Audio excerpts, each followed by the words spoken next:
Graves' disease, getting to the true root cause. Hi everyone, I'm Dr. Michael Johnson. I'm a board certified chiropractic neurologist. I've been in private practice since 1983 in Appleton, Wisconsin. And in 2008, I was diagnosed with Hashimoto's. I was Hashimoto's up until I went into the hospital a few months ago, had emergency gallbladder surgery, and it flipped over to Graves'. As a result of flipping over to Graves', I have AFib, tachycardia, which is increased heart rate, so irregular heart rate and an increased heart rate. So what I'm about to share with you, I'm living it myself. And I'll tell you right up front, the true root cause is iron dysregulation. As a matter of fact, that's a true root cause of just about any chronic condition.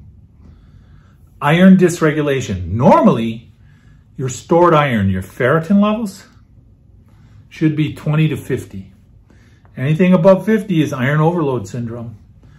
Below 20, they just call it iron dysregulation. And that's all you need is a simple ferritin test to see if you have it.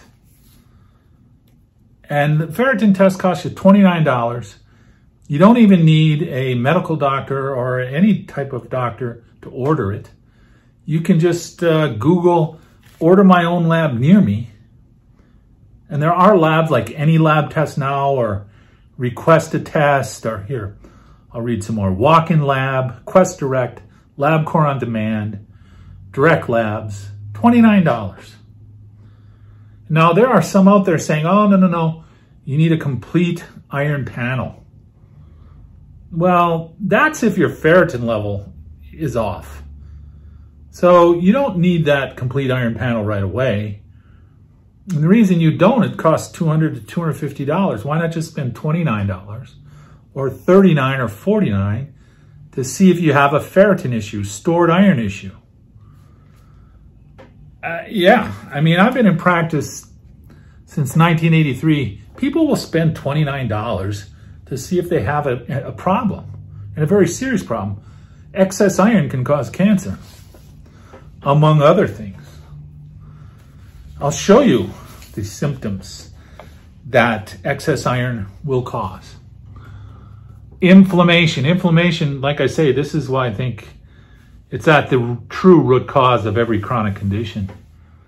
Numbness, tiredness or fatigue, weakness, weight gain or loss, abdominal pain, high blood sugar levels, hyperpigmentation or bronzing of the skin, loss of a sex drive, decreased testicular size in males, reduced or absent menstruation in women, chronic pain, arthritis, liver disease, enlargement of the liver, diabetes, severe thyroid disorders, heart disease, pancreatitis, high cholesterol, cancer, stroke, kidney disease, and lung disease.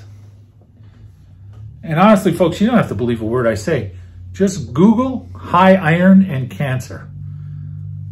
Read about it yourself. Well, not only does it cause all those conditions, but here's how it causes high cholesterol. Because everybody and their uncle is on a cholesterol medication. When iron is high, magnesium's low. When magnesium levels are low, the enzyme that creates cholesterol, the HMG coenzyme A, goes into overdrive and creates excess cholesterol. Stress. Stress can cause high cholesterol, high iron, and low magnesium. Not just emotional stress.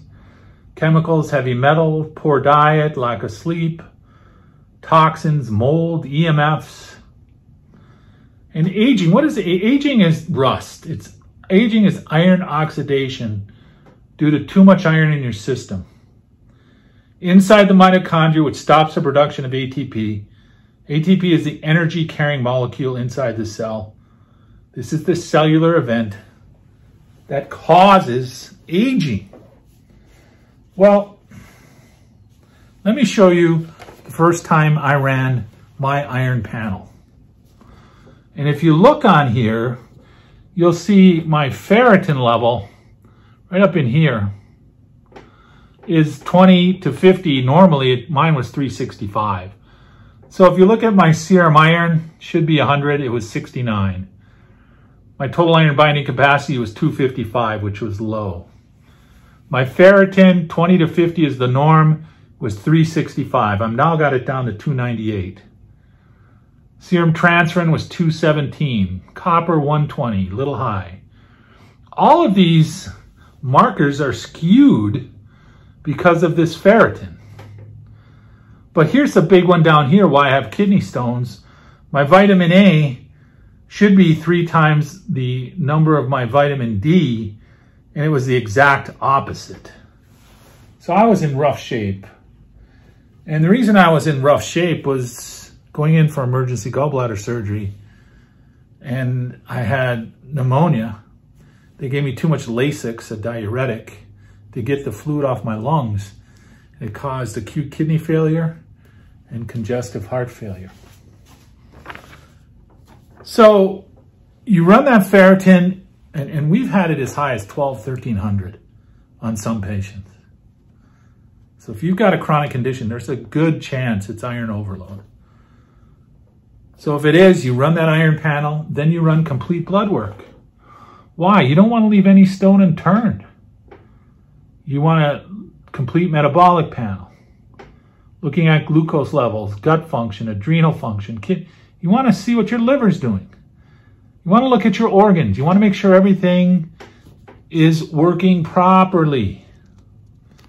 You want a complete lipid panel.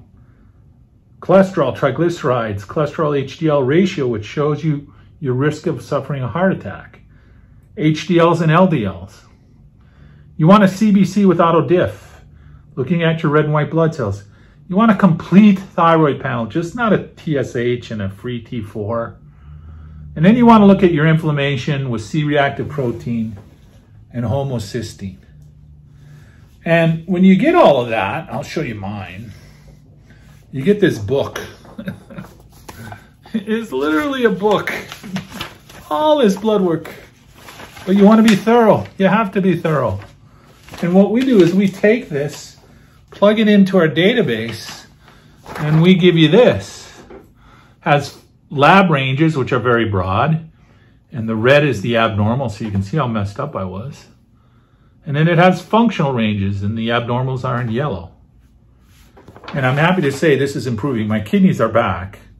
My heart's still got a way to go. My BNP, which measures your heart failure, initially 900 or above is severe heart failure. I was 1,024. I've got it down to 563. All because of what I'm talking to you here. Getting that ferritin level down. Balancing things out. So you want an iron panel, which includes checking your magnesium, zinc, and copper. You want complete blood work that I just went over with you, with a complete metabolic panel, lipid panel, thyroid panel, and CBC with auto diff. And then you want genetic testing. You see, iron can combine, there it is.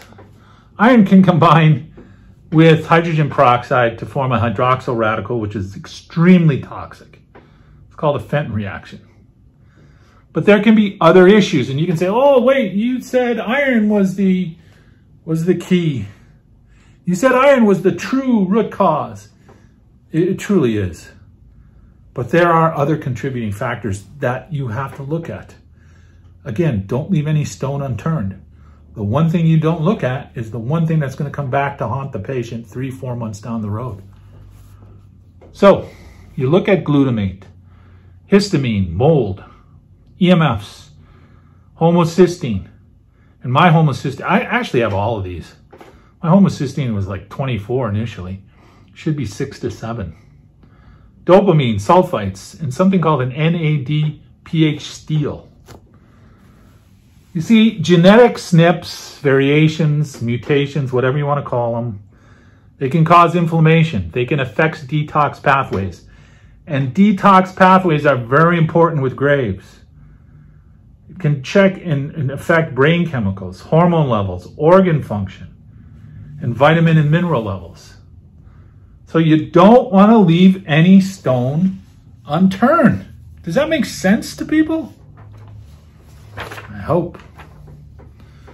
So I first got into genetics with Dr. Kendall Stewart. He's down in Texas.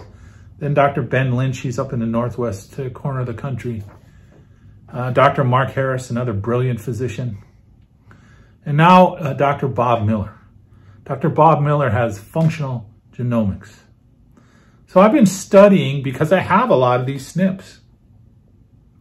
I've been studying genetic SNPs, variations, mutations, whatever you want to call them, for quite a while, since 2013. But I excuse me, I just don't follow one guru. I try to take in as much as possible. You know, another good book on iron overload and iron dysregulation is by Morley Robbins. It's called Cure Your Fatigue. Great book. He talks about mitochondria. I disagree with Morley. He doesn't really support the mitochondria with supplements. He uses a cookie cutter approach, and especially with the genetics, you can't do that. It has to be an individual approach. Rick Malter, PhD, he wrote Strands of Health, talks about hair tissue mineral analysis. I have a good friend, Dr. Robert Selig, down in Chicago. I call him the master of minerals. And it was Dr. Joel Rosen, the adrenal ninja, who I have to give credit to say, look, circle back and look at this and look what Bob Miller's doing. So I'm grateful to all of these people. Now, you may say, I have Graves, and I have Graves myself. I'm living it. You can say, how do I know this is going to work for me? I've tried a lot of things. I've been to a lot of doctors. Just run the ferritin test. $29 ferritin test will tell you where your iron levels are at. Will this work for other conditions? Because like you, Dr. Johnson, I have other conditions, not just Graves. So I have AFib, I have, as I mentioned, kidney failure, but that's better. Congestive heart failure, that's improving. I had a kidney stone. That's because my vitamin D was the exact opposite, 3 times higher than vitamin A. It should be 3 times vitamin A compared to vitamin D. So I call iron overload syndrome, iron dysregulation, the true root cause of any chronic condition out there. And then, like I said, with the genetics, you want to look at glutamate and all those other components. But iron is a big factor. Why is that? Well, think about it. From the time you're a little kid, you're eating cereal that is iron enriched or iron fortified. Breads and pastas are all iron enriched. Anything in a package, any packaged good is iron fortified or iron enriched. Plus, you know, you're eating red meat, right? Broccoli, spinach, turkey, all high in iron. And if you have a genetic SNP, and there are genetic SNPs, and you're not able to get rid of the iron, like in my case, it's even worse. And like I said, we've seen some ferritin levels, normally 0 to 50. They're at 12, 1300. So, yes, it'll work for other conditions. How long and how much? Well, this is an investment in your health. We do offer financing. And that's what I tell people all the time. You're investing in your health. What greater investment is there? It's not inexpensive. The blood work is very expensive. If you went to the hospital, it'd be $5,000 or $6,000. So we do 12, 18, and 24-month programs. The 12-month program, we charge $11,995. The 18-month program, we charge $14,995. And the 24-month program, we charge $19,995. And again, we offer financing. It's affordable for most. It's an investment in your health. All right. Now, if you have questions, or if you would like to see if you qualify to be a patient, you can email me, drmlj83@gmail.com. That's drmlj83@gmail.com. Share this video. Share it on Facebook, YouTube, Instagram. Share it on social media. Share it with your friends and family. If you're on YouTube, like and subscribe to the channel. And again, my email, drmlj83@gmail.com. I'm Dr. Michael Johnson. Thank you for taking the time to watch this video. And I look forward to helping you in the future.